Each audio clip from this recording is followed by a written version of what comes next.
Learned advocate ने भी इस बात को माना है, स्वीकार किया है कि पाक ऑक्युपाइड कश्मीर भारत का है। पाक ऑक्युपाइड कश्मीर के जो नागरिक हैं, जो रहने वाले हैं, शहरी हैं, निवासी हैं, वो लगातार इस बात को मांग कर रहे हैं कि हमें भारत के साथ जाना है, हमें भारत के लिए, खासकर भारत सरकार के लिए और सीमा मीना के लिए भी खुशखबरी की बात है कि पाकिस्तान की माननीय अदालत में पाकिस्तान सरकार के लर्नड एडवोकेट ने भी इस बात को माना है, स्वीकार किया है कि पाक ऑक्युपाइड कश्मीर भारत का है और पाक ऑक्युपाइड कश्मीर पाकिस्तान में अनधिकृत रूप से ही है और कानूनी रूप से भी इस बात पर काफी डिस्कशन हुआ पाकिस्तान की माननीय अदालत ने। तो बड़े गर्व की बात है, जिस बात को भारत सरकार कहती है, जिस बात को सीमा लगातार कह रही है कि पाक ऑक्युपाइड कश्मीर भारत का अभिन्न हिस्सा है, क्योंकि जब ये बंटवारा हुआ था उस समय पंडित जवाहरलाल नेहरू के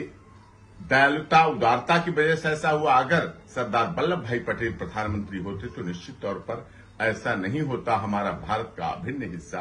पाक अधिकृत कश्मीर जो आजकल कहलाता वो नहीं होता। लेकिन भारत सरकार इस बात को कह रही कि हम शीघ्र से शीघ्र पाक ऑक्युपाइड कश्मीर को भारत में लेंगे और अब कानूनी रूप से अगर इंटरनेशनल कोर्ट ऑफ जस्टिस का मामला की बात है तो वहां भी सपोर्ट भारत को मिलेगी, क्योंकि पाकिस्तान की माननीय अदालत में पाकिस्तान सरकार के लर्नड एडवोकेट इस बात को कह चुके हैं, साफ तौर पर कह चुके हैं, स्पष्ट रूप से कह दिया उन्होंने कि पाक ऑक्युपाइड कश्मीर